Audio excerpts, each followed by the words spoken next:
150+ नगरसेवक जिंकण्याचं महायुतीचं उद्दिष्ट आहे असं आशिष शेलार यांनी म्हटलेलं आहे। 1-2 दिवसांमध्ये कोण किती जागा लढणार ते ठरवू असं शेलार म्हणाले।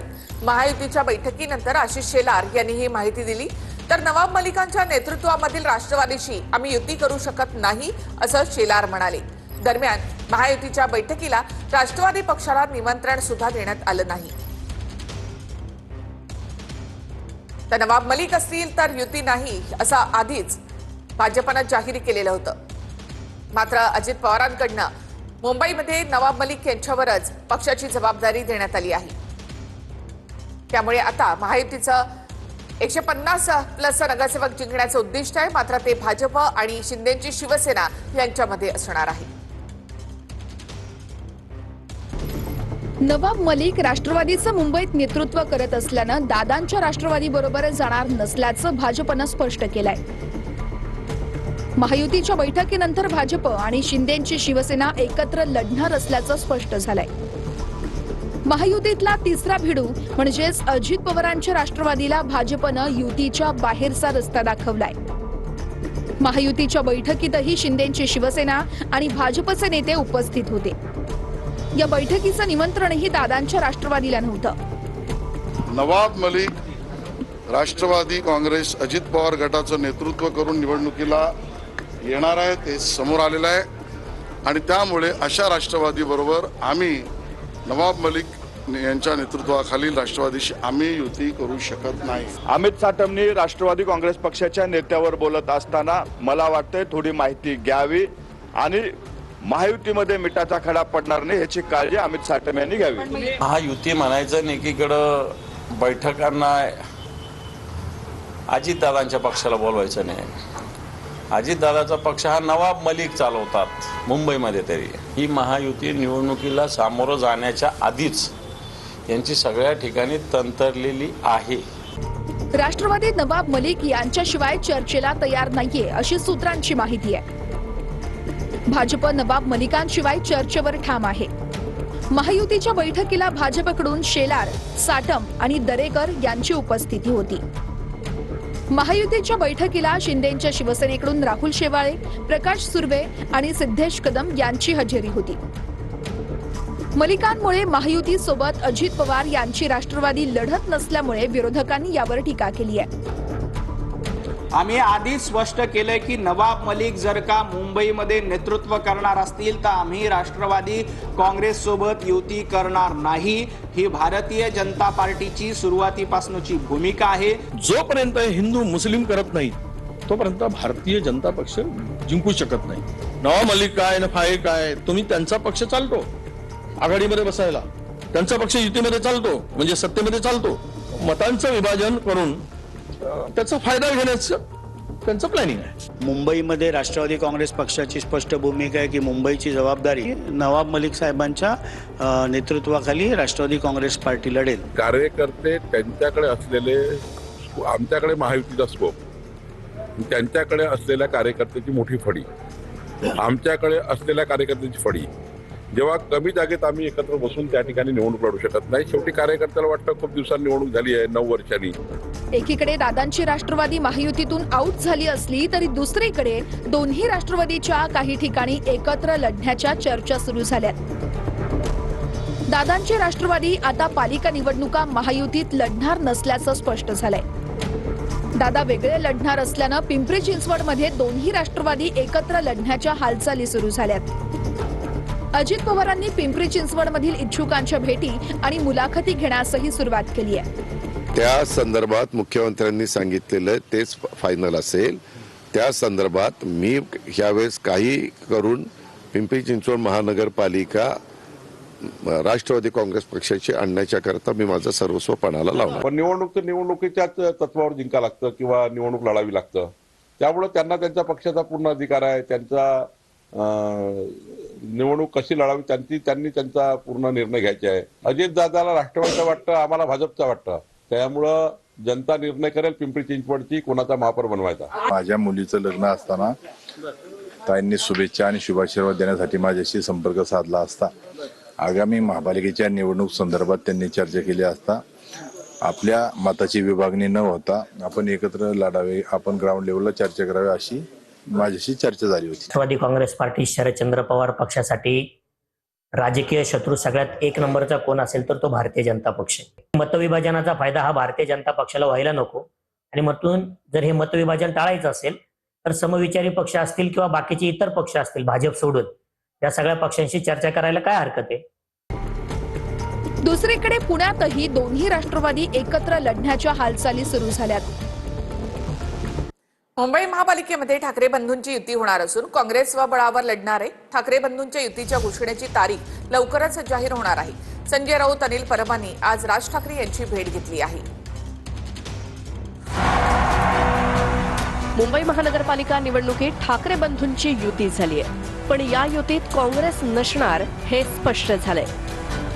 जागा वाटपाची चर्चा करण्यासाठी आज संजय राऊत आणि अनिल परब राज ठाकरेंना भेटले. राज ठाकरेंसोबत दोन्ही नेत्यांची जवळपास 40 मिनिटं चर्चा झाली. काय ठरलंय ते स्वतः माननीय उद्धव ठाकरे साहेब आणि राज ठाकरे साहेबच सांगतील. कोणत्याही प्रकारचा विसंवाद नाही, चर्चा संपलेल्या आहेत. आता पुढलं पाऊल टाकू. राज ठाकरे साहेबांनी जर मत व्यक्त केलं असेल तर ते मीडियापर्यंत का सांगू मी. राज ठाकरे साहेब स्वतः व्यक्त करतील. अधिकृत घोषणा कधी करायची याचे निर्णय हे दोन्ही पक्षाचे नेते घेतील आणि ती तारीख आपल्याला लवकरच कळवली जाईल. ही गोष्ट खरी आहे की आज आमची बैठक झाली आणि त्या बैठकीमध्ये काही गोष्टी ठरलेल्या आहेत. त्याप्रमाणे पुन्हा आम्ही आता बसणार आहोत आणि मला वाटतं की तुम्हाला बातमी लवकरात लवकर आम्ही देऊ शकतो. काय अडचण आम्हाला वाटत नाही. 1-2 दिवसामध्ये नक्कीच सगळी माहिती देऊ. ठाकरे बंधूंच्या युतीची आणि फॉर्म्युलाची अधिकृत घोषणा राज ठाकरे आणि उद्धव ठाकरे एकत्रित करणार असल्याची माहिती मिळाली आहे. दुसरीकडे मुंबईत काँग्रेस मात्र स्वतंत्र लढणार हे निश्चित झालंय. काँग्रेस या क्षणी सोबत आहे असं मला दिसत नाही. मला मागे म्हणालो की बिहारच्या निकालानंतर त्यांच्यामध्ये आत्मविश्वास वाढलेला आहे. नाही, याच्यामध्ये त्यांचा कुठला आलेख आहे मला माहिती नाही, परंतु काँग्रेस पक्षासाठी ही विचारांची लढाई आहे. या मुंबई महानगरपालिकेच्या निवडणुकीमध्ये प्रांतवाद, भाषावाद, जातीवाद, धर्मवाद या तऱ्हेचा कोणताही विवाद नको. उद्धवजी आणि राजसाहेब हे कधीही आता काँग्रेसच्या दावणीला जाण्याचा विचार करणार नाही, कारण राजसाहेब त्या ठिकाणी आहे आणि त्यामुळे काँग्रेस किंचित होत चालली आहे. एक काळात उद्धव ठाकरेंनी काँग्रेसचा त्या ठिकाणी अजेंडा स्वीकारला होता. उद्धव ठाकरेला वाटतं आता की काँग्रेसला स्वीकारलं म्हणून आमची पार्टी त्या ठिकाणी संपत चालली आहे. त्यांनी आता बोध घेतलेला आहे. पालिका निवडणुकीमधल्या सभांना मैदान मिळवण्यासाठी राजकीय पक्षांमध्ये चढाओढ सुरू आहे. शिवाजी पार्कवरून ठाकरे बंधू आणि शिंदेंच्या शिवसेनेची लढाई सुरू आहे. ठाकरे बंधूंनी 11-12 तारखेसाठी अर्ज केलाय तर शिंदेनी 10-11-12 तारखेसाठी अर्ज दिला आहे. महापालिका निवडणुकीतल्या सभांना मैदान मिळवण्यासाठी राजकीय पक्षांमध्ये चढाओढ सुरू झाली आहे. शिवाजी पार्कसाठी मनसेनं 11 आणि 12 जानेवारीचा अर्ज केलाय तर उद्धव ठाकरेंच्या शिवसेनेनं 12 तारखेसाठी परवानगीही मागितली आहे. ठाकरेंची शिवसेना आणि मनसेनं महापालिकेच्या स्थानिक विभाग कार्यालयाकडे मागणी पत्रही दिलंय. दुसरीकडे शिंदेंच्या शिवसेनेनंही शिवाजी पार्क मैदानासाठी मुंबई महापालिकेला पत्र दिलंय. 11, 12 आणि 13 जानेवारी या दिवसांपैकी एक दिवस सभेसाठी मिळावा यासाठी हे पत्र देण्यात आलंय. सोमवारी संध्याकाळी तिन्ही पक्षांनी महापालिकेला हे पत्र दिलंय. मुंबई महापालिकेच्या निवडणूक प्रचाराची सांगता शिवाजी पार्कमध्ये करण्याचा तिन्ही पक्षांचा प्रयत्न असणार आहे. त्यामुळे कोणत्या तारखेला कुणाला मैदान द्यायचं याचा निर्णय बीएमसीचा जी उत्तर विभाग देणार आहे. मुंबई पालिका निवडणुकीसाठी भाजप आणि शिंदेंच्या शिवसेनेमध्ये रस्सीखेच होण्याची शक्यता आहे. मुंबईमध्ये भाजप 130 ते 150 तर शिंदेंची शिवसेना 125 जागांसाठी आग्रही आहे अशी माहिती सूत्रांकडून मिळते. आणि 150+ जागा जिंकणं हा महायुतीचा फॉर्म्युला आहे अशी माहिती शेलारांनी महायुतीच्या बैठकीनंतर दिली आहे.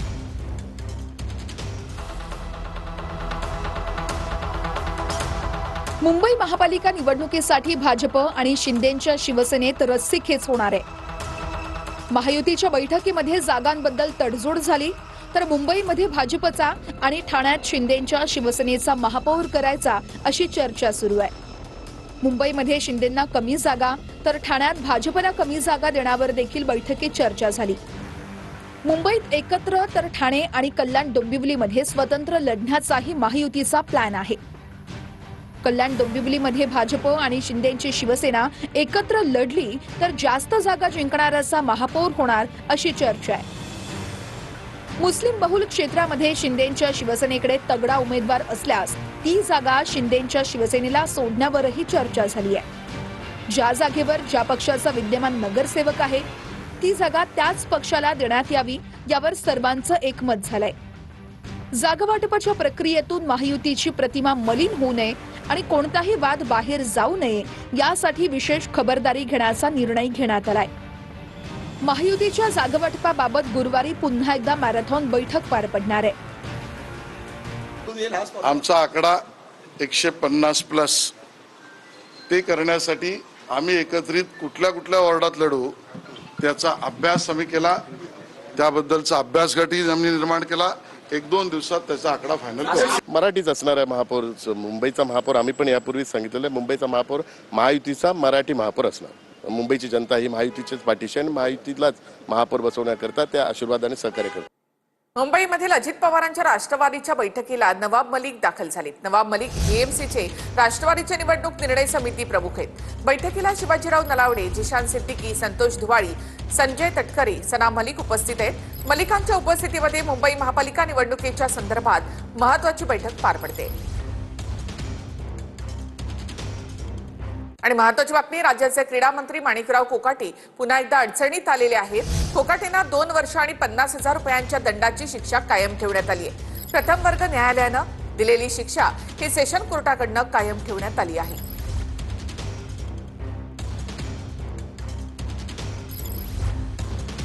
सावकाराने कर्ज फेडण्यासाठी शेतकऱ्याला किडनी विकायला लावल्याचा प्रकार घडलाय. चंद्रपूर जिल्ह्यामधल्या शेतकऱ्याचा हा धक्कादायक आरोप आहे. चंद्रपूरच्या नागभीड तालुक्यातल्या मिंथूर गावातला हा धक्कादायक प्रकार. कंबोडियामध्ये शस्त्रक्रिया करून शेतकऱ्याची किडनी काढण्यात आली. 1 लाख रुपये मागितले किशोर बावकुळे, मनीष गाडबांदे. आपले पैसे काढण्यासाठी लक्ष्मण पुंडलिक कुरकुडे यांच्याकडे पाठवले. लक्ष्मणने माझा मजबुरीचा फायदा घेऊन 40% व्याज आकारला 20 दिवसाचा. यांच्याकडे कोरे स्टॅम्प, चेक, त्याच्यानंतर मी शेती विकली, ट्रॅक्टर विकली, 2 टू व्हीलर विकले, रिश्तेदाराकडले पैसे पण मागितले. तेवढ्यावर न भागता किशोर म्हणे आता तुझ्याकडे कार आहे पैसे देण्यासाठी, तुझी किडनी आहे, तू विकू शकतेस. मी वेंटिने या देशात गेलो, किडनी विकली. मी 8 लाख रुपयाला किडनी विकली. माझी सरकारला एवढीच विनंती आहे की मला न्याय मिळवून द्यावा. चायनाजवळ एक छोटासा देश आहे, तिथे त्याला नोकरीसाठी आणि तिथून त्याला मी वाचवून आणलं सगळं माझ्या एफर्ट्स लावून, आणि ती पूर्ण, नाहीतर त्याचा जीवच गेला असता तिकडे. मला असं वाटतं याच्यावरून सरकार किती जोरात काम करतंय हे आपल्याला कळून चुकतंय. सरकारने जे काही शासकीय योजना जाहीर केल्या, शेतकऱ्यांना हे माफ केले, ते माफ केले, 7-12 कोरा करणार, अमुक तमुक, ते आता कुठे झाले नाही झाले, त्याच्यामुळे अशा प्रकारची घटना घडतात. याचा सरकारने विचार करावा. देवेंद्र फडणवीस संवेदनशील आहेत असं मी समजतो. त्यांचे दोन्ही उपमुख्यमंत्री संवेदनशील आहेत असं, भावनाप्रधान आहेत असे समजतो. मला वाटतं त्यांनी आता गंभीरपणे विचार करावा. नाहीतर निवडणूक आहे, निवडणुकीच्या तोंडावरती तुम्ही आता मोठ्या मोठ्या घोषणा चालूच आहेत. महाभयानक प्रकार आहे हा. पहिली गोष्ट तर 1 लाखाची 74 लाख कसे झाले हा प्रश्न. 1 लाखाचे 1.25 लाख झाले, 1.5 लाख झाले, मी समजू शकतो. आणि असा सावकारी अनधिकृत जर करणारा सावकार असेल तर सगळ्यात आधी त्याला जेलमध्ये टाकलं पाहिजे. आणि दुसरी गोष्ट की शेतकऱ्याला किडनी विकावी लागते. आम्ही सातत्यानं शेतकऱ्याच्या कर्जाविषयी सरकारला बोलतो. सरकार हे कानावर घेत नाही, फक्त चुकीच्या खोटाड्या घोषणा सरकार करतं. परंतु एका शेतकऱ्याला किडनी विकावं लागणं स्वतःचं कर्ज फेडण्यासाठी, याच्यासारखं दुर्दैवाने ह्या गोष्टी महाराष्ट्रात होतात, त्याच्यापेक्षा हे मोठं दुर्दैव आहे. दक्षिण ब्राझीलमध्ये शक्तिशाली वादळामुळे स्टॅच्यू ऑफ लिबर्टी कोसळला. स्टॅच्यू ऑफ लिबर्टीची प्रतिकृती अचानकपणे कोसळल्याचा व्हिडिओ सोशल मीडियावर व्हायरल झाला. वाऱ्याचा वेग 90 किलोमीटर प्रति तासांपेक्षा अधिक होता. 2020 साली उभारलेली ही मूर्ती अभियंत्यांनी प्रमाणित केल्यानंतर 11 मीटर उंच काँक्रीटच्या पायावर बसवण्यात आली होती. प्रतिकृती कोसळल्यानंतर सुद्धा हा पाया पूर्णपणे सुरक्षित राहिलाय. ब्राझीलमध्ये आलेल्या वादळी वाऱ्यामुळे स्टॅच्यू ऑफ लिबर्टी काही सेकंदात कोसळला. ब्राझीलच्या रिओ ग्रांडे दो राज्यातील वायबा शहरामध्ये ही मोठी दुर्घटना घडली.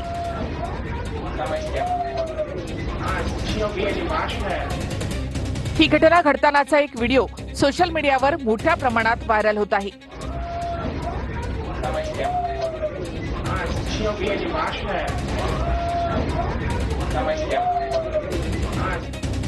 ब्राझीलच्या हवन मेगा स्टोअर बाहेर हा स्टॅच्यू होता.